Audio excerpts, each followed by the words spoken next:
Now, these two are specific question types that do come up quite often. Okay, so they aren't the same type of example. One is going to use the quotient rule to show the differential of cot turns into minus cosec squared. And if you look at the formula book, it's there, and you can use this idea to show any of these differentials, and you could be asked for any of those. Okay. The second example is an inverse, so we'll come to that in a minute. So let's have a look at this. We're differentiating cot x. This just means the differential of cot x. Okay, it's just trying to avoid putting a y in, so don't let that put you off. We're just basically saying y is cot x, and we're finding dy by dx. Okay, so it tells us to write it as cos x over sin x, and that's our clue to use the quotient rule. Okay, because now it's written as a fraction. So let's write the quotient rule again. vu dash minus uv dash all over v squared, or the version in the formula book with the f's and the g's. So my u is cos, and cos differentiates to negative sine. You do need to know these. My v is sine, and my sine differentiates to cos. Okay, so let's put it in the rule, and we get dy by dx equals, following this pattern, my v multiplied by my u dash, take away my u times my v dash, all over my v squared. Okay, I can write that as sine x in a bracket squared or sine squared x. So let's tidy up the top. We've got a minus sine x times sine x, which is minus sine squared x.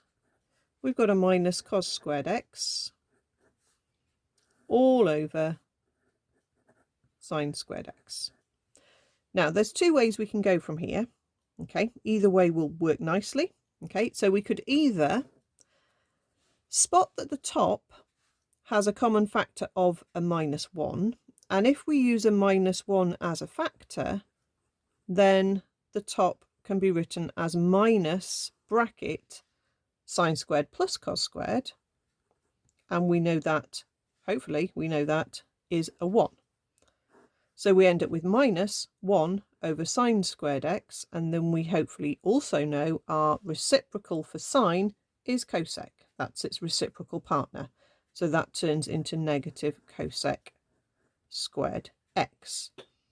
The other thing you could have done at this point is split this fraction into two separate fractions, both individually over sine squared x, like this. Oh, sorry, that's sine squared x. Okay, sine over sine cancels out to 1, so that would be minus 1. Cos over sine is cot, so cos squared over sine squared is cot squared. Use a minus 1 as a factor again, and recognise that 1 plus cot squared x is cosec squared x, which hopefully you've memorised your squared identities. Okay, obviously I think the first one is a little bit nicer, but either way is going to work perfectly well.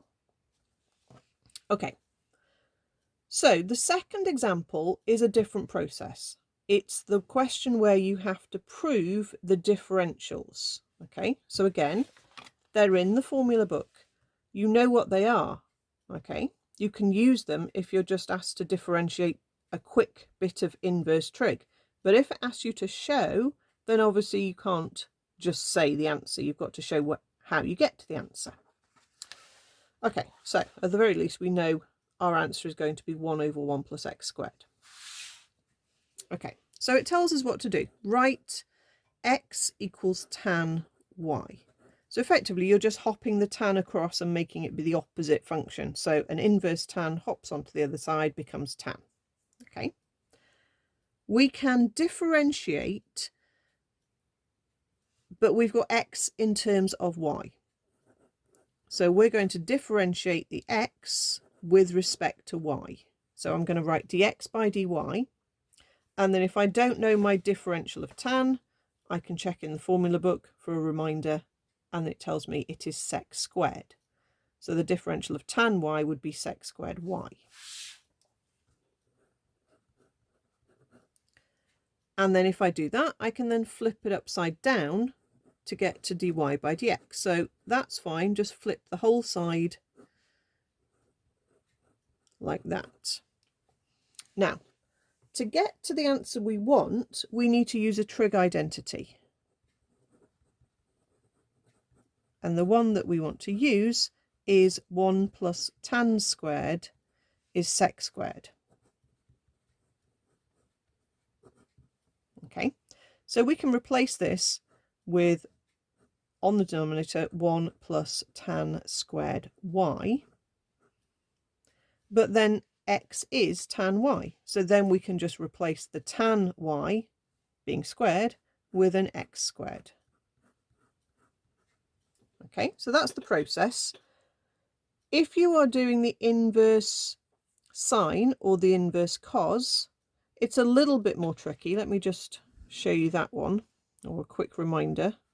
So if you had inverse sine to deal with, and you wrote sine y equals x, and you wrote dx by dy, and you differentiate sine to get to cos, you flip everything over, and you get to this line. That doesn't have a square in it. Okay, the trig identity that you've got to use is sine squared plus cos squared equals 1.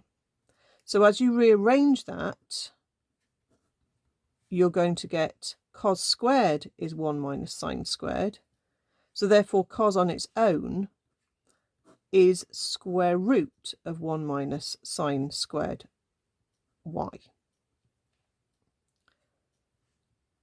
You cannot root two separate terms if you're taking the root of the whole thing. It doesn't work. So you can't do anything to that except put it back into x's. Sine y is x, so that turns into square root 1 minus x squared on the denominator. Okay, and if you want to be really picky within this square root step, why are we choosing the positive root? It's because the graph of inverse sine is an upward sloping graph if you drew it, so therefore the gradient is positive. But that's a really, super niche little extra point to note. Okay, the general process is you can differentiate normal trig, but we're trying to prove how to differentiate inverse trig. So turn it into a normal trig, differentiate, but your letters are the wrong way round, so you have dx by dy, flip it over, and then try and use a trig identity to get back to where you need to get back to.